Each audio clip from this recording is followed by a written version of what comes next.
Surakarta atau lebih dikenal dengan sebutan Solo adalah sebuah kota yang berada di Provinsi Jawa Tengah. Kota yang lahir pada tanggal 17 Februari 1745 ini memiliki semboyan Solo, the spirit of Java. Solo memiliki ikon yang termasyhur antara lain Keraton Solo, Sungai Bengawan Solo yang merupakan sungai terpanjang di Pulau Jawa, pasar-pasar tradisional, Kampung Batik Lawean, dan Sriwedari.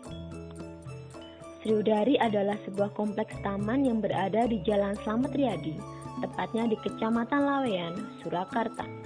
Taman ini memiliki beberapa spot yang digunakan untuk acara-acara hiburan rakyat, salah satunya Gedung Wayang Orang.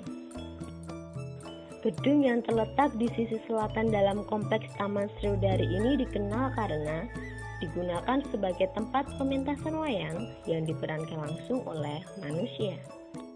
Seperti yang diungkapkan Bapak Agus Prasetyo, Gedung Wayang Orang yang sudah berusia lebih dari 100 tahun ini memang memiliki nilai sejarah yang sangat tinggi.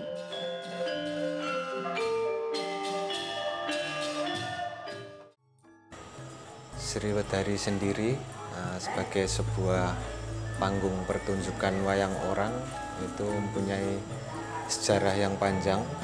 Kalau dirunut ke belakang, wayang orang ini adalah satu bentuk kesenian yang eksklusif hidup di dalam tembok keraton.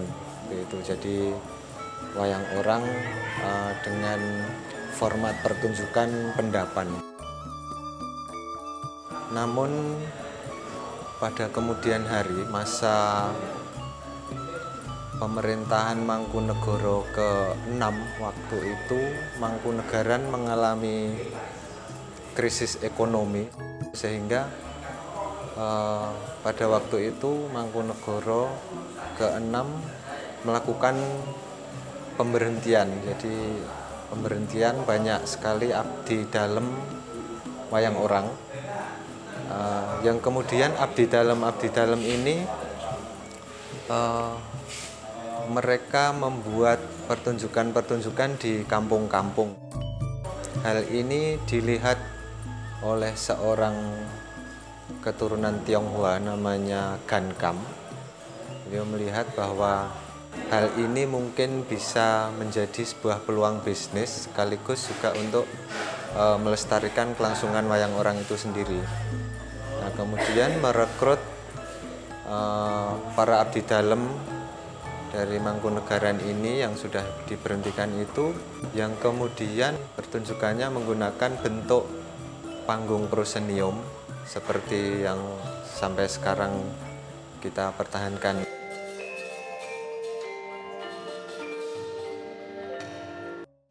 Perkembangan wayang orang panggung ini mendapat perhatian dari penguasa Keraton Kasunanan Surakarta waktu itu, Sinuwun Pakubono ke-10, yang kemudian memberikan tempat untuk pertunjukan wayang ini di Kebon Rojo yang sekarang kawasan Sriwedari ini.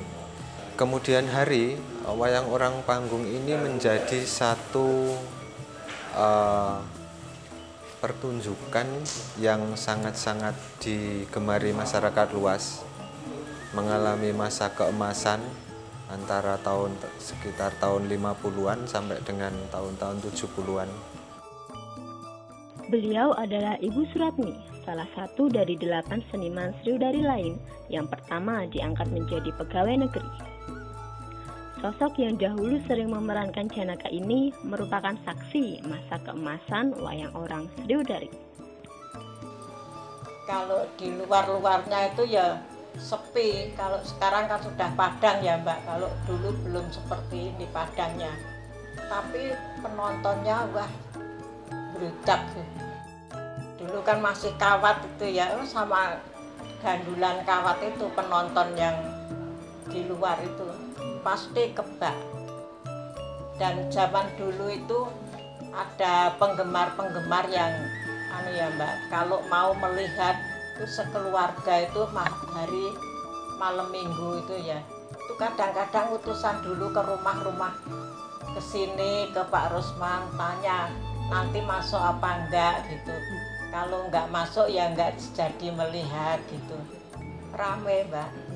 Jadi kalau bubar itu ya dari gedung itu sampai di Gapura itu yang keluar itu tersambung terus, jadi banyak sekali yang melihat itu. Bung Karno itu melihat ke Sriwedari itu seingat saya 3 kali Bung Karno itu. Kalau datang ya melihat di kelas sudah enggak pakai apa-apa. Nanti kalau sudah bubar terus pemainnya itu terus jejer-jejer di panggung itu, terus Bung Karno naik dengan diiringi rombongannya itu nyalami satu persatu pemain-pemainnya itu. Dan ia sempat menanya saya waktu itu pas sakit tuh ya, ditanya sama Bung Ratmi kok kuru nek opo gitu, pernah ya.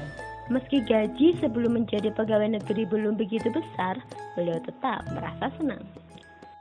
Itu jadi serombongan kecil tuh ya, kadang-kadang dipanggil ke pabrik gula itu ya.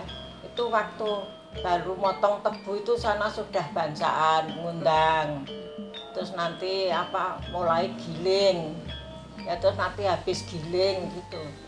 Kalau sudah habis giling tuh kalau pulang itu satu rombongan itu dibawakan gulanya itu 1 bagor tuh ya, terus nanti dibagi. Nah itu agak seneng dapat tambahan anunya ya. Nah dulu itu gajinya 350 atau 35 ya, pokoknya 35 no piro ya. Seperti tempat hiburan rakyat lainnya, gedung wayang orang Sriwedari juga memiliki pasang surut. Seiring perkembangan zaman, tak dapat dipungkiri lagi, masa kejayaan pun mulai meredup. Sekitar akhir 70-an ini panggung wayang orang secara keseluruhan, secara umum mengalami drop seperti itu ya. Jadi banyak ditinggalkan penonton. Berbagai faktor sebenarnya yang membuat seperti itu, artinya pengaruh perkembangan global, masuknya hiburan-hiburan yang lebih instan, lebih dinamis, bahkan sampai pada tahun sekitar awal 2000-an ketika saya masuk di Sriwedari pertama kali itu kadang-kadang kami ditonton hanya 1 orang begitu juga pernah. Jadi sangat-sangat sepi penonton. Namun, berkat kerja keras mereka, titik terang pun mulai terlihat. Ibu Erni Mulyanti yang mulai bekerja sejak tahun 1991 ikut menjadi bagian kehidupan kembali kesenian ini. Sekarang itu mulai anak-anak muda mulai seneng, mulai mereka tidak memandang sebelah mata, ada filosofinya di dalam cerita wayang. Ini sekarang sudah mulai bagus lagi. Ya memang tantangannya kita harus membuat inovasi yang baru gitu. Membuat cerita yang menarik, tidak bertele-tele, yang dulu sampai 3 jam sekarang dikurangi. Itu tujuannya biar penonton tidak jenuh. Dengan tujuan seperti itu, jadi kita pendekkan cerita tapi tidak mengurangi makna cerita itu. Jadi ada trik-trik yang untuk menarik penonton sehingga mereka tidak bosan. Sekarang tambahan lagi, kalau pagi anak-anak SMP pada melihat, mereka ke kantor bikin surat, ini anak-anak mau melihat wayang. Jadi kita kalau memang anak-anak main pagi, berarti kita pagi dan malam.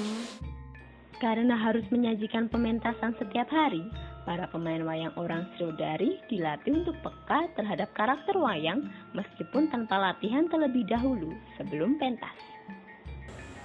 Sejak dulu itu kita melatih diri itu hanya secara spontan saja, dengan keseharian mengikuti pentas sambil belajar seperti itu. Jadi secara praktis kami tidak ada waktu untuk latihan, latihannya sambil jalan seperti itu. Namun meski begitu, sebelum menjadi pemain, khususnya di Sriwedari, seseorang memang harus memiliki pengetahuan khusus di bidang pewayangan. Jadi sebenarnya tidak ada ketentuan terhadap semua pemain. Di Sriwedari ini bahkan hampir semua pemain itu bisa memerankan semua karakter. Tapi tentu saja dalam pewayangan ada gandar dan gestur seseorang yang memang ada spesifikasi yang harus ditentukan.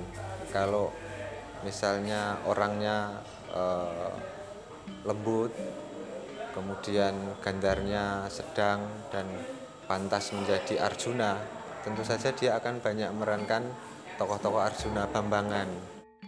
Selain hal yang disampaikan Bapak Agus tadi, seorang pemain wayang orang juga harus menguasai ilmu yang disebut Antawecono. Antawecono itu jadi bahasa wayang, misalnya kayak suara Sri Kandi. Misalnya dia mau Pangeran Arjuna, itu karakternya Sri Kandi. Sekarang kalau karakternya Sembodro, Bapak Nekulo, gitu. Jadi karakternya Sembodro itu lebih luruh dibandingkan karakternya Sri Kandi, begitu. Jadi setiap peran yang diperankan itu mempunyai karakter yang berbeda. Setiap malam itu berbeda.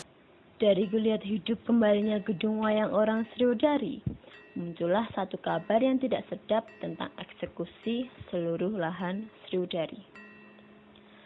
Hal tersebut tentunya menimbulkan keprihatinan di masyarakat, terutama tokoh-tokoh yang selama ini berjuang melestarikan Sriwedari. Ngomong-ngomong tentang ini, sebenarnya kami prihatin dan menangis sebenarnya. Karena bagaimanapun Sriwedari ini sudah menjadi rumah kami. Dan bukan hanya rumah kami, sebagai ikon kota Solo sebenarnya ya memang ya ini Sriwedari, tempat dan sesuatu yang memang harus dipertahankan, dilestarikan seperti itu. Kalau isu itu semua ada yang ngatur, semua ada yang tahu persis posisinya bagaimana. Kalau Mbak Eni kan hanya sebagai pelaku, kita kan tujuannya ikhlas untuk bagaimana melestarikan kebudayaan. Ketika ini akan dialami apapun atau penggusuran atau apapun, pasti akan ada jalan bagaimana untuk solusi sebaiknya. Karena wayang ini adalah satu-satunya aset Indonesia yang main setiap hari, dan ini satu-satunya aset juga Solo. Kalau sekedar digusur, insya Allah kayaknya enggak. Banyak elemen masyarakat Solo yang memang menolak itu.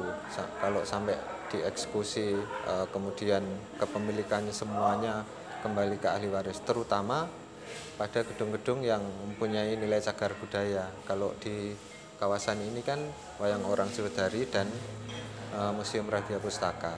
Pinginnya ya wayang itu tetap ada, nah terus lebih-lebih nanti diperbarui apanya itu yang lebih menarik kepada masyarakat. Jadi tetap wayangnya ada, jadi dibangun, jangan dihilangkan gitu. Pemainnya sekarang sudah pinter-pinter, sarjana-sarjana, ya eman-eman. Kalau tidak, yang muda-muda saja sudah mau, yang sarjana sudah mau, kok mau dihilangkan, itu eman-eman.